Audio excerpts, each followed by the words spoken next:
किसी भी पुराण को उठाकर देख लेना, किसी पुराण में तुमको नहीं मिलेगा कि पल किसने बनाया, घड़ी किसने बनाई, नक्षत्र किसने बनाया, तिथि किसने बनाई, वार किसने बनाए, दिन किसने बनाए। सारी पुराण उठाकर देखना, केवल शिव महापुराण में मिलेगा कि समय शिव जी ने बनाया, पल शिव जी ने बनाया, नक्षत्र शिव जी ने बनाया, सब कुछ शंकर भगवान ने बनाया। तो ये पल, समय, घड़ी, काल सब शंकर भगवान ने बनाया है। तो फिर घड़ी सुधरेगी कहां? अगर तुम्हारी बेकार घड़ी चल रही है, बेकार समय चल रहा है, समय बेकार हो गया है, तो कहीं मत जाओ, 7 दिन के लिए इस घड़ी को कंपनी में ले आओ।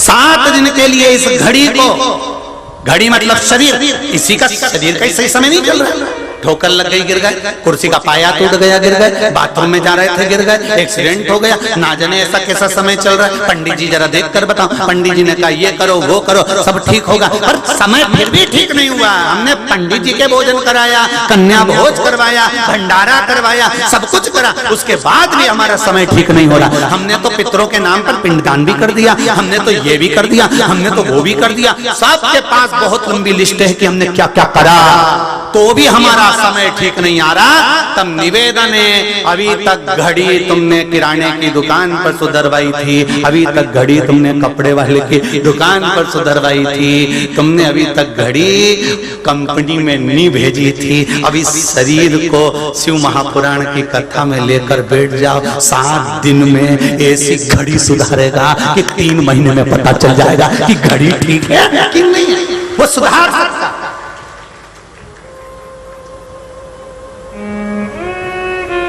घड़ी सुधारने की जवाबदारी उसकी है, समय सुधारने की जवाबदारी उसकी है, पल नक्षत्र सुधारने की जवाबदारी उसकी है। पर उसके लिए थोड़ा धैर्य मानना पड़ेगा, आपको विश्वास करना पड़ेगा कि दुकान वाले को घड़ी दी है तो ये घड़ी निपटाएगा नहीं। कई लोगों को दुकान वाले पे पत्नी कह देती है, घड़ी कहाँ है तुम्हारे हाथ की, दुकान पे देख के आया सही करने, किसके यहाँ डाली, वही बड़ा दरवाजा के पास में दुकान है ना उसको। अरे वो तो चोटा है, पूरी की पूरी घड़ी रख लेगा, तुम्हारी पूरी घड़ी के अंदर का पूरा सामान निकाल कर रख लेगा। कहाँ तुमने घड़ी डाली? अपना वो रिश्तेदार है ना, हमारी बुआ का लड़का, उसके यहाँ डालते तो घड़ी सही कर देता। तो इतने में उसने बोल दिया, तेरी बुआ के लड़के के यहाँ तो 4 बार डाली फिर भी सही नहीं हुई, अब की बार दुकान चेंज कर दी। बहुत देख लिया कि अपना समय नहीं बदल दिया, सब कुछ करके देख लिया समय नहीं बदल रहा, तब आखिरी में फिर दुकान चेंज कर दी। और ऐसी दुकान चेंज हुई कि जब टीवी का चैनल खोलो तब शिव पुराण पढ़ने को मिलती, जो पंडित मिलेगा वो यही देखेगा। दुकान सबने चेंज कर दी, अच्छी अच्छी दुकानें चेंज हो गई दादा, जिसे देखो वो शिव पुराण चेंज। उन्होंने कहा बदलो घड़ी, दुकान पर घड़ी सही हो सकती, कंपनी चेंज कर।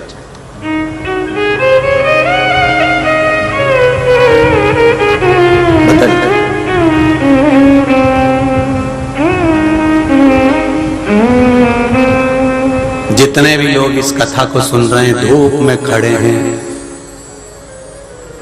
यहाँ वहां पूरे चारों तरफ ढेर, कैमरे की भी निगाह में नहीं आ पा रहे हो, तुम इतने सारे आ गए हो, कैमरा छोटा सा तुम मोटा सा।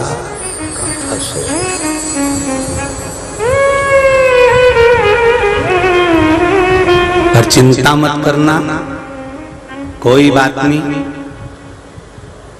कंपनी में आ गए हो तो ठीक होकर तो जाओगे, ये पक्का है, ठीक होकर तो जाओगे, ये निश्चित।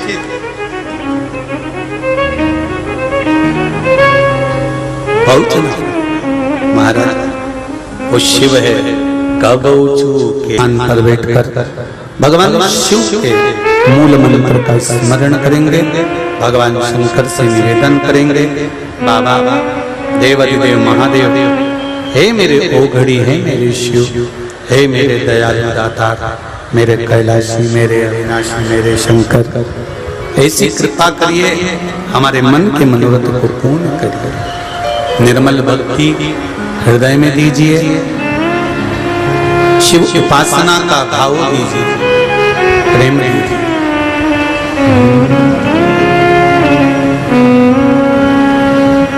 श्री शिवाय नमस्तुभ्यं,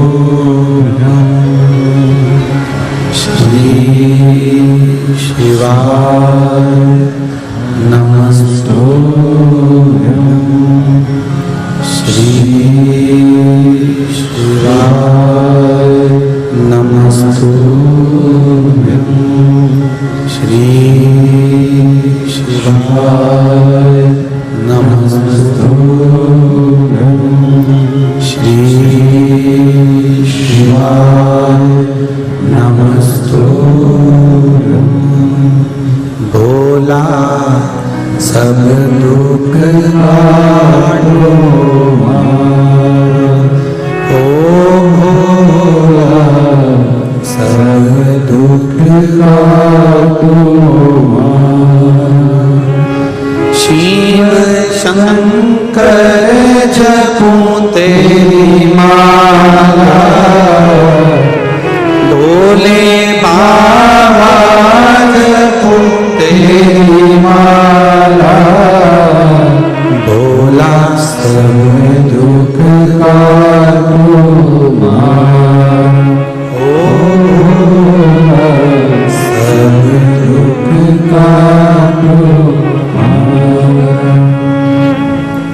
हे शिव, हे ओ घड़ी, हे दयालु, हे दातार, करुणा सागर, करुणा करिए। शिव महापुराण की कथा कहते हैं,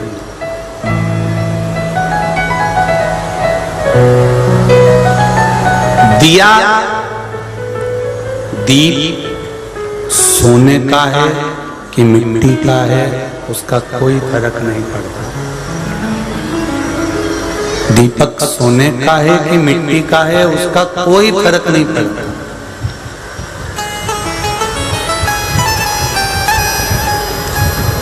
आप सोने के दीपक में भगवान को बाती लगा रहे हो कि चांदी के दीपक में बाती लगा रहे हो, कि मिट्टी के दीपक में बाती लगा रहे हो, कि पीतल के में लगा रहे हो, कि आप रतन माणिक मोती के दीपक में दिया लगा रहे हो, उससे कोई फर्क नहीं।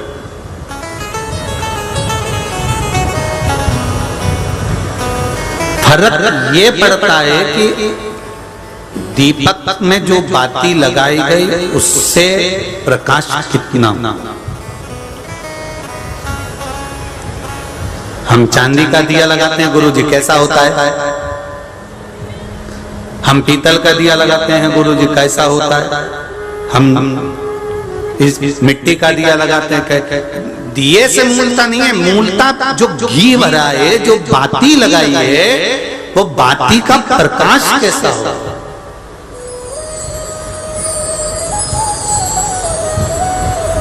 वो बाती का प्रकाश कितना,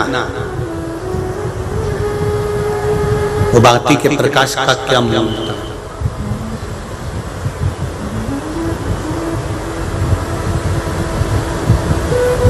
हमारा इतना बड़ा परिवार है गुरुजी। अब देखिए सोने का दीपक, सोने का दीपक देखिए, हमारा इतना बड़ा परिवार है गुरुजी। मेरे इतने सारे दोस्त हैं, मेरे इतने सारे रिश्तेदार हैं।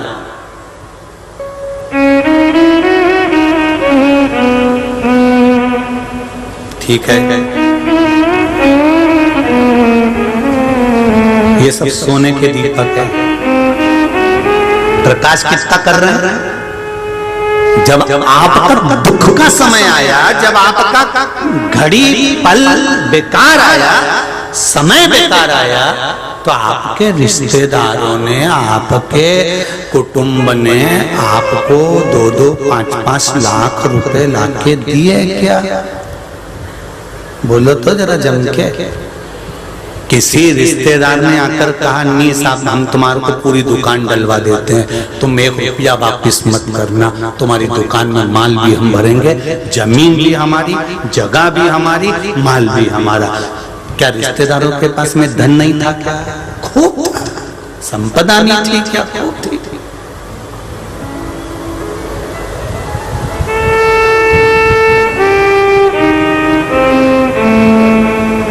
ये सब सोने के दिए हैं, दिख रहा है। हमने भगवान के सामने सोने का दिया लगाया। मेरा तो इतना बड़ा परिवार, मेरा इतना बड़ा कुटुंब, मेरा इतना बड़ा कबीला, मेरे इतने रिश्तेदार। जब दुख की घड़ी आई, रिश्तेदार का मतलब, कुटुंब का मतलब, परिवार का मतलब मालूम है कि नहीं मालूम है? एक को दुख आया तो 5-6 जितने भाई हैं उन्होंने अपने पास का धन निकाल कर इसको पूर कर इसको अपने लेवल में लाकर खड़ा कर दिया। तो समझो कि रिश्तेदार है, तो समझो कि कुटुंब वाला। बल्कि और दुनिया के लोग ताने देने लगे, संभाल के नहीं चल रहा था, खूब उजाड़ रहा था, बर्बाद तो होना ही नहीं होना हो गए।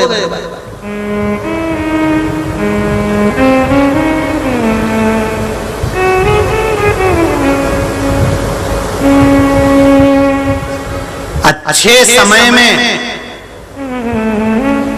ढोल बजवाने वाले, बैंड बाजे बजवाने वाले, नगाड़े बजवाने वाले कम मिलेंगे, पर बुरे समय में डीजे बजवाने वाले ढेर मिलेंगे। उनका एक ही काम रहेगा, डीजे जैसा काम करेंगे। जब भी शादी में जाएंगे तो अपने समाज वाले की, परिवार वाले की, कुटुंब वाले की कोई की बुराई करके डीजे जैसी बुराई करेंगे। तो पहले बोल रहे थे तो बेकार, अब डीजे बज रहा और सब सुन रहा है, और उन्होंने सुना, उसने जाके दूसरी जगह का, दूसरे ने तीसरी जगह का। शास्त्र करता है समाज, परिवार, कुटुंब, कबीला वक्त पड़ने पर, समय आने पर, हमारे सनातनी धर्म को भी समय आने पर एक हो जाना चाहिए। फिर देखे काका डीजे बजा सकता, पर नहीं,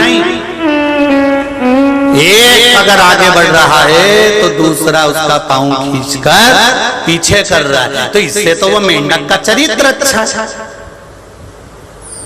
एक मेंढक की बहुत चलती थी पूरे मेंढकों में, खूब।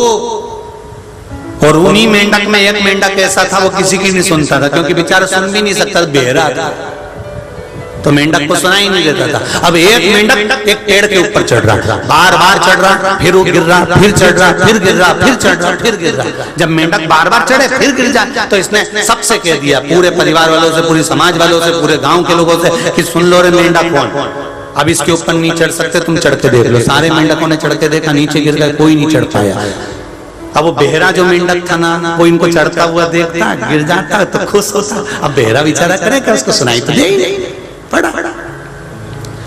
सारे मेंढकों ने विचार कर लिया कि इस पेड़ के ऊपर कोई नहीं चढ़ सकता। जब एक निर्णय हो गया कि कोई नहीं चढ़ेगा, मतलब कोई चढ़ नहीं सकता, तो नहीं चढ़ेगा, कोई भी मेहनत करना फालतू की बात है। किसी ने मेहनत नहीं करी, कोई नहीं चढ़ा। एक दिन बेहरा मेंढक चढ़ गया, एक दिन बेहरा मेंढक, और बेहरा मेंढक एक दिन धीरे धीरे धीरे धीरे धीरे धीरे, वो जो बेहरा मेंढक था वो धीरे धीरे, अब बेहरा मेंढक जब चढ़ा तो पहले गिरा, फिर चढ़ा, फिर गिरा, फिर चढ़ा, फिर गिरा, फिर चढ़ा। और जब आखिरी में बेहरा मेंढक ऊपर पेड़ पे चढ़ गया तो पूरे मेंढकों ने विचार करा कि गजब काम कर गया, ये ऊपर कैसे चढ़ गया। तो उसने पूछा कि तू ऊपर कैसे चढ़ा, तो उसने कह दिया कि मुझे किसी की आवाज सुनाई नहीं दी, लोग कह रहे थे गिर जाएगा, गिर जाएगा, मत चढ़, मत चढ़, मत चढ़। ये आवाज जिसको सुनाई देती है वो कभी मंजिल तक नहीं चढ़ पाता, चढ़ता वही है जो सुनता ही नहीं है और चढ़। सुना ही नहीं, चढ़ गया, उसको कोई शिव कथा यही है। हमारा शंकर भगवान का पावन चरित्र यही वर्णन कर रहा है कि दिया सोने का है, चांदी का है, पीतल का है, मिट्टी का है, इसका कोई फर्क नहीं पड़ता कि दीपक काय का है। भगवान कभी ये नहीं कहते कि तुम मुझे सोने के दिए में बाती लगाना, भगवान कभी नहीं कहता कि तुम चांदी के दिए में बाती लगाना, भगवान कभी नहीं कहता कि तुम मिट्टी के दिए में बाती लगाना, भगवान कभी नहीं कहता कि तुम स्टील के दिए में लगाओ, कि तांबे के दिए में लगाओ, कि चांदी में लगाओ, कि सोने में लगाओ। भगवान तो ये कहता है कि तुमने जो बाती लगाई है, दिए से मुझे मतलब नहीं है, मुझे तो उसके प्रकाश से मतलब है कि प्रकाश कैसा हो रहा है। उसी तरह हमारा परिवार इतना बड़ा है, मेरे साथ में 50 लोग हैं, मेरे रिश्तेदार इतने, मेरे पास में इतना संबंध है, मेरा उनसे इतना संबंध है। देखा जाता है ये संबंध कब देखा जाएगा? जब तुम्हारा बुरा वक्त आएगा। उस बुरे वक्त के समय पर सोने का दिया नहीं देखा जाता, अंधेरे में दिए से मतलब नहीं होता, अंधेरे में प्रकाश से मतलब होता है। उसी तरह शिव महापुराण की कथा कहती है बुरे समय में मित्र, परिवार, कुटुंब, कबीला कैसा है, ये बुरे वक्त में अंधेरे में मालूम पड़ता है कि प्रकाश कितना है। सोना और चांदी से दीप का महत्व नहीं, सोने चांदी से दीप की महत्वता नहीं, सोने चांदी से दीपक की महत्वता। तेरा ही दिया मैंने खाया पिया है, तेरा शुक्रिया, तेरा शुक्रिया, मुझे भोले बाबा ने बहुत दे दिया है, तेरा शुक्रिया, तेरा शुक्रिया है। दिए से कोई मतलब नहीं होना चाहिए। समाज में, परिवार में, कुटुंब में, अपने गांवों में, अपने नगर में, अपने खेड़े में, अपने क्षेत्र में हमें ये नहीं देखना कि कौन बुरा कौन अच्छा, हमें तो ये देखकर चलना चाहिए कि कौन भगवान की भक्ति में लगा है, कौन सनातन धर्म के उत्थान में लगा हुआ है, कौन भगवान की अविरल भक्ति का आनंद कर रहा है। हमें उससे मतलब नहीं है कौन क्या है, हमें मतलब है हमारा सनातन धर्म कैसे अग्रण्य हो।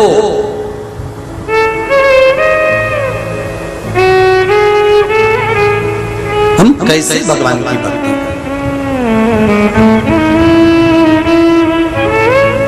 मंथन के समय पर, जिस समय पर देवता और राक्षसों ने मिलकर मंथन किया, शेषनाग की नेति बनाकर सुमेरु पर्वत का रई बनाकर जब मंथन करना प्रारंभ करा, उस मंथन में सबसे पहले निकला था विष। विष के पहले भी निकली थी गौ माता, विष दूसरे नंबर पर, पहले निकली है गाय, और एक गाय नहीं निकली थी, 5 गाय निकली थी। कितनी गाय निकली हैं? 5। नंदा, सुभद्रा, सुरभि, सुशीला और बहुला, ये 5 गाय निकली जिनको कामधेनु कहा गया। 5 गौ माता विष निकलने के पहले प्रकट हो गई। कारण क्या है? जब विष निकलना ही था तो गाय को प्रकट करने की क्या जरूरत थी? मंथन में, समुद्र मंथन में गौ माता को प्रकट करने की जरूरत क्या थी? क्योंकि भगवान को मालूम है कि विष निकलेगा, जो पिएगा उसका कंठ जलेगा, कंठ की जलन को अगर कोई रोक सकता है तो गौ माता का दूध रोक सकता है, गाय का दूध। कभी शिव मंदिर में आप भगवान की आराधना करने के लिए जाएं तो जाकर निवेदन करें जो दूध आप खरीदते हो चढ़ाने के लिए, भले एक बूंद दूध मिले पर गौ माता का मिले, देसी गाय का दूध मिले। एक बूंद भी दूध अगर शंकर पर देसी गाय का चढ़ा दिया तो हजारों महामृत्युंजय मंत्र के बराबर पुण्य प्राप्त हो जाए।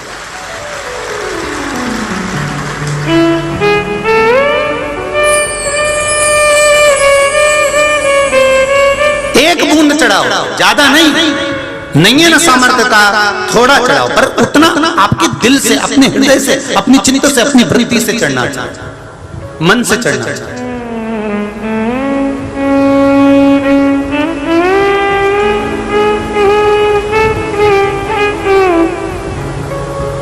एक बूंद चढ़े। हम शंकर जी के मंदिर जा रहे हैं, हम शिव जी के मंदिर में जा रहे हैं, हम भगवान के दर्शन करने जा रहे हैं, ढेर सारी दूध की दुकान लगी हुई है, किसी एक ने भी जाकर किसी दुकान वाले से ये नहीं पूछा होगा कि यह गाय का दूध है कि नहीं, तो कहीं गलत दूध तो नहीं चढ़वा रहा है हमारे बाबा को, हमारे शंकर को, केवल कमाने के लिए तो नहीं चढ़ा रहा है। नहीं तो तू कमा तो लेगा, हमारा भी जीवन नाश हो रहा है और तेरा भी जीवन नाश हो रहा है। थोड़ा सा भले उसमें आपको कथा में कहा था कि दूध में पानी नहीं, पानी में, जम के बोलो जरा, पानी में दूध हो। हमारे शंकर जी को ये जरूरी नहीं है कि हम 100 लीटर दूध भगवान शंकर को चढ़ाएंगे। अब वो 100 लीटर कौन सा दूध चढ़ाया तुमने, कहां से लेकर आए, कैसा लेकर आए? एक बूंद चढ़ाते पर देसी गाय का, और जाओ और जितनी दुकानें दूध की होती हैं शंकर भगवान को चढ़ाने वाली, उन सारे दुकान वालों को जो अपने गांव में, अपने नगर में, अपने खेड़े में, अपने क्षेत्र में जो गौशाला होती है, उन गौशाला में जाकर निवेदन करना चाहिए, साहब आप अच्छी अच्छी गाय पालिए, उन गाय का दूध हमारी दुकान पर लाकर बेचिए, हम उस दूध को शंकर जी के लिए बेचेंगे, आपकी गौशाला भी चलेगी, आपकी गाय का उत्थान भी होगा और गौ माता का आनंद भी होगा। पर हमने कभी नहीं सोचा कि गाय को, जो भगवान शिव को जो दूध चढ़ रहा है, दुकान वाले से जाकर नहीं पूछा कि ये दूध कहां से आया, कैसा था, किसका था, कहां से आया। मालूम पड़े कहीं सोयाबीन का बना दिया, कहीं भैंस का लाकर दे दिया, कहीं गाय का लाकर दे दिया, ना जाने काय का दूध हम भगवान शंकर को चढ़ा दिया और हम आशा लेके बैठे हैं भगवान हमारा दूध हमने जो चढ़ाया वो स्वीकार करेगा। अपने बच्चे को एक जरा सी दवाई भी देती है ना तो पहले पति के प्राण खा जाती है। तुम डॉक्टर को फोन तो लगाओ, एक बार पूछो तो सही, एक बार पूछो तो ये अपन जो दवाई दे रहे हैं वो सही है कि नहीं, जरा पूछो तो। डॉक्टर ने दवाई लिखी, उसके बाद भी मेडिकल वाले को बताई, मेडिकल वाले से दवाई लेकर आया, फिर वापिस डॉक्टर को दिखाई, देखो डॉक्टर साहब दवाई यही है क्या, तुमने जो लिखी वही दवाई है क्या, हाँ साहब यही दवाई है। डॉक्टर ने कह दिया नहीं साहब ये दवाई नहीं है, तो तुमने वापिस कर दी। हमें तो वही दवाई चाहिए जो डॉक्टर ने लिखी है। क्यों? क्योंकि हम उस कंपनी की खाएंगे, उस डॉक्टर की दी हुई खाएंगे तो हमारा रोग जल्दी मिट जाएगा। उसी तरह हम शंकर को एक बूंद भी अगर गाय का दूध चढ़ाएंगे तो हमारा दुख कट जाएगा। ये निश्चित है, ये निश्चित। हमारा समर्पण हम कहां देते हैं? इतना नकली का युग आ गया, इतना नकली का युग आ गया कि घर में खाने का घी अलग आता है और हवन में डालने का घी अलग आता है। उस पे लिखा रहता है पूजन पाठ का घी, और उस पूजन पाठ के घी को एक रोटी में लगाकर खा तो लेना, 4 दिन तक उल्टी करते रहोगे और विचार कर रहे हो मैंने हवन करवाया था, पंडित जी आए थे, यज्ञ अच्छा हुआ था, हवन बहुत अच्छा हुआ था, इसका फल 4 गुना अच्छा मिलेगा। मालूम पड़े और डाउन होगा, अब होना नीचे। अब पंडित जी के प्राण खा रहे, तुमने तो करवाया था, तुम्ही तो बताया, तुम्ही तो कहा था, दिल से करते तो मिलता। एक पत्र आया, इस पत्र में कहा, एक माँ ने देखी उस पत्र,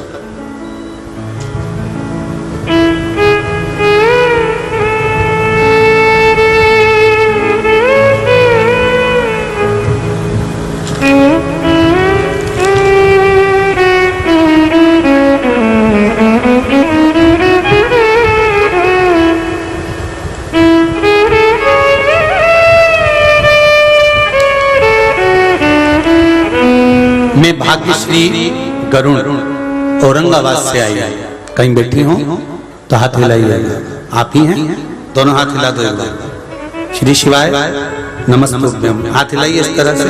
श्री शिवाय नमस्तुभ्यम। माता जी आई हैं आपके साथ में? जी। स्वस्थ हो आप?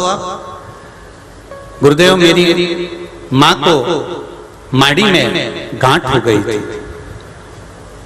उसे डॉक्टर ने निकाल दिया था। निकालने के बाद गड्ढा हो गया और उसी के बाजू में एक गांठ और हो गई। फिर उस गठान को भी निकाल दिया गुरुदेव।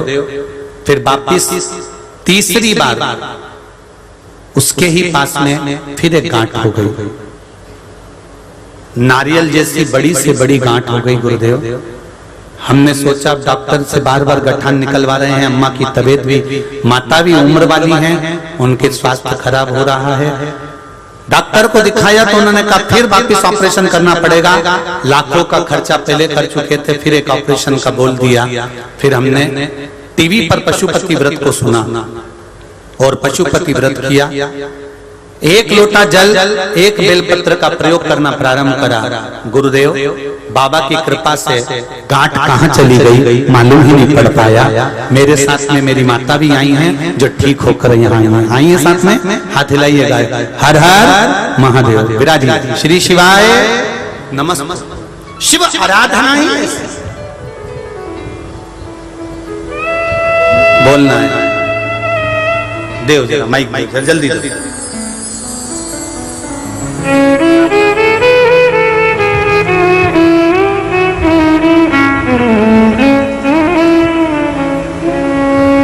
इनको बाबू बाबू बाबू इधर इधर। हाँ,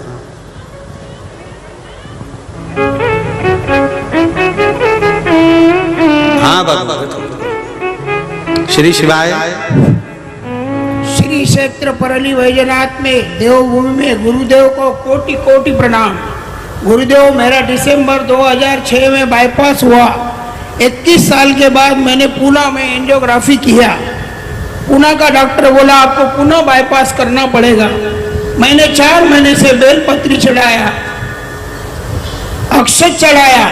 तो मैं बाद में हैदराबाद में एंजियोग्राफी किया तो हैदराबाद का डॉक्टर बोला आपको कोई भी बाईपास करना नहीं पड़ेगा, एक गोली चालू करो। यही शिव की कृपा है। क्या नाम है? मैं 11 पत्र बेलपत्र भगवान को चढ़ाता हूँ, दही चढ़ाता हूँ। मेरी 10 लाख उधारी थी, 8 लाख उधारी वसूल हो गई। सभी को मेरा निवेदन है, आरती तक रुके ना। सभी से मेरा निवेदन है, 7 दिन से आप कथा सुन रहे हो। गुरुदेव को क्या दिए? एक बार दोनों हाथ उठा के गुरुदेव को धन्यवाद, थैंक यू बोलो। श्री शिवाय नमस्ते। कोटि कोटि थैंक यू गुरुदेव। आपने बेलपत्री का प्रयोग करा और बाबा ने एक माता जी को जल्दी से माइक पहुंचाओ, जल्दी पहुंचाओ।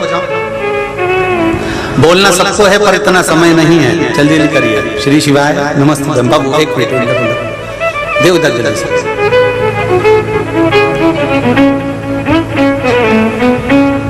श्री शिवाय नमस्ते। श्री शिवाय नमस्तुभ्यम। गुरुजी कोटि कोटि प्रणाम। मैं 2021 में मेरे को कोरोना हुआ था। मैं इतने बीमार हो गई कि मेरे बच्चों को बोला आखिरी मुंह देख लो, आपकी मम्मी आप नहीं बचेंगी। और पैसे की भी बहुत किल्लत थी, लेकिन मेरे भोलेनाथ ने मुझे बचाया और पैसे भी कहाँ से आए पता नहीं चला। और मैं अब ये अरदास करने आई हूँ कि भगवान मेरे बच्चों का इतना हाथ पकड़े कि मैं भी एक दिन शिव पुराण की कथा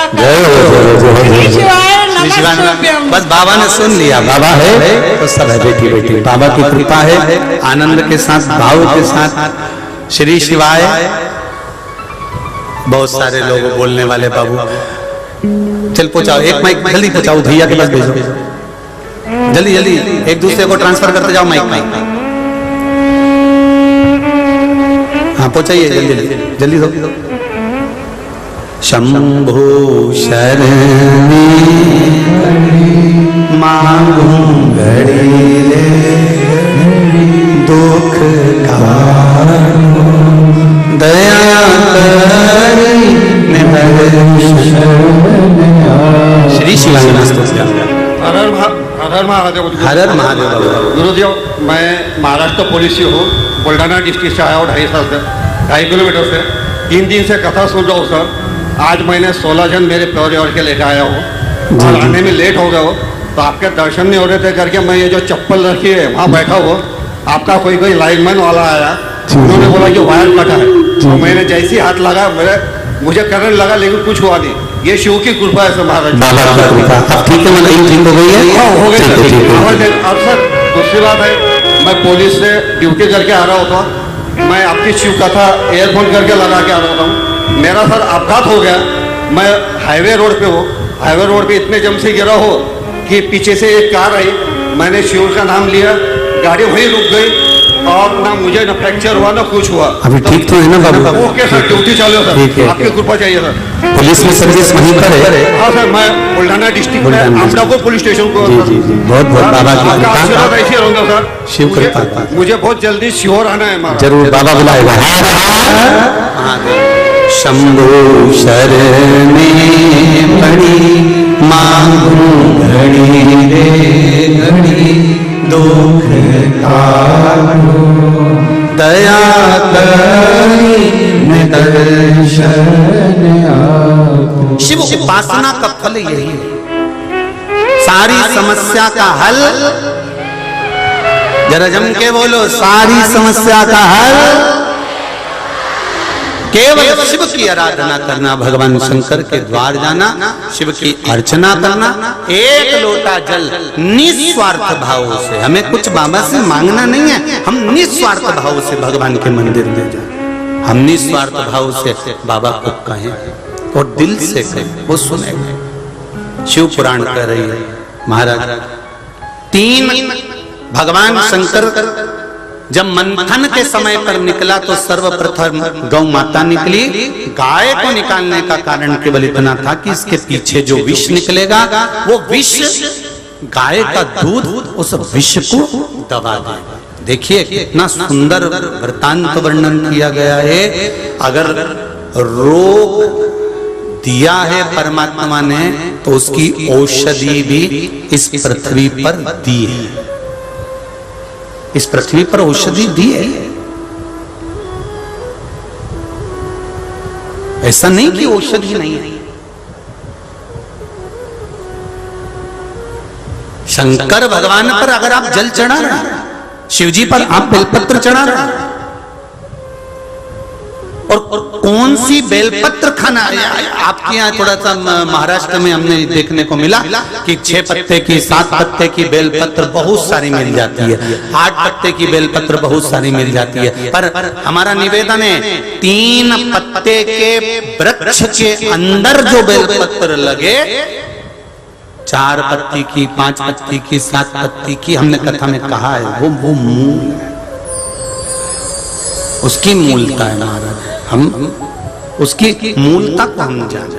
और एक बात का और स्मरण रहे, खाने के लिए जो बेलपत्र हम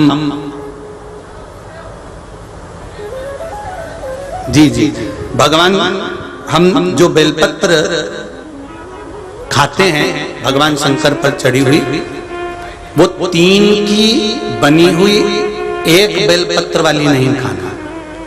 कई बेलपत्र आपने देखा होगा कि 3 की एक वाली भी रहती है कि वो तीनों एक जैसी रहती है, इस तरह से दिखने लगती है। वो देखिए आप लोगों ने, 3 की एक दिखती है, वैसी नहीं। बेलपत्र जो 3 पत्ते की होती है, फिर अच्छे से समझ लेना, जो 3 पत्ते की बेलपत्र होती है, उसी बेलपत्र को शिवजी पर चढ़ाकर उसी बेलपत्र का सेवन करना चाहिए। और एक बात और अच्छे से समझ लो, अगर बेलपत्र खाने से मुख में छार आ रहा हो, जीवान क्षारित हो रही हो, या छाले पड़ रहे हो, किसी किसी को सहन हो पाता है, नहीं हो पाता, तो हफ्ते में 2 हफ्ते में एक बार पा सकते हैं।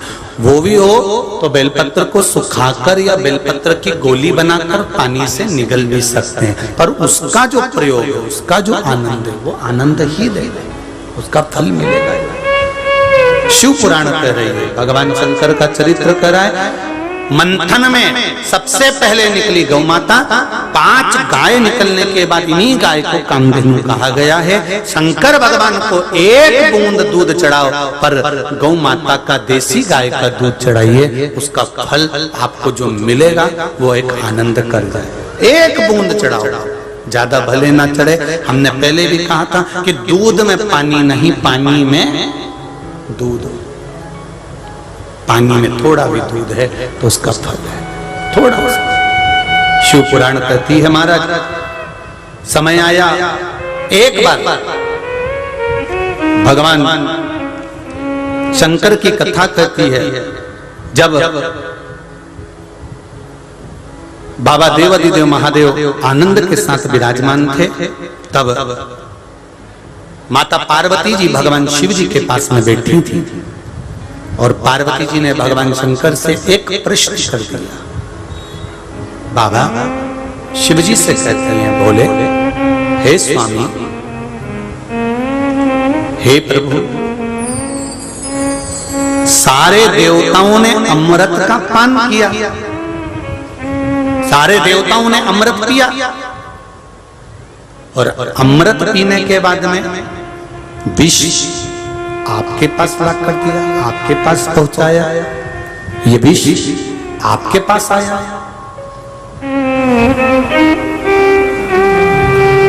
क्यों? किस लिए? शंकर भगवान ने कहा, सुनो पार्वती, अगर देवता अमृत को पी रहे हैं तो उनको पीने दो, मुझे विष पीकर भी संतुष्ट।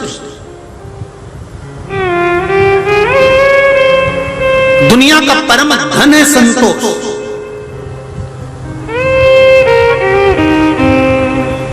ये नवयुवक जो बेटियां हैं, ये नवयुवक जो बहुएं हैं, हम इनसे कहेंगे संतोष रूपी धन आपके बीच में होना चाहिए। तुम्हारी मम्मी के पास इतना है, कभी उनके मुंह से नहीं निकलता कि ले जा और बाजार से साड़ी खरीद ला। तुम्हारी मम्मी के पास इतना, कभी उनके मुंह से नहीं निकलता कि बहू ये रख ले। तुम्हारी मम्मी के पास इतना है, तुम्हारी मम्मी कभी नहीं कहती कि तुम ये रख लो। अगर जिसके मन में ऐसा विचार आता है तो ये ध्यान रखना कि संतोष रूपी धन तुम्हारे पास में नहीं है। जिसके पास में संतोष रूपी धन आ जाता है, और एक बात अच्छे से समझ कर रखना, आशा मम्मी से मत लगाना कि सास हमको ये दे। आशा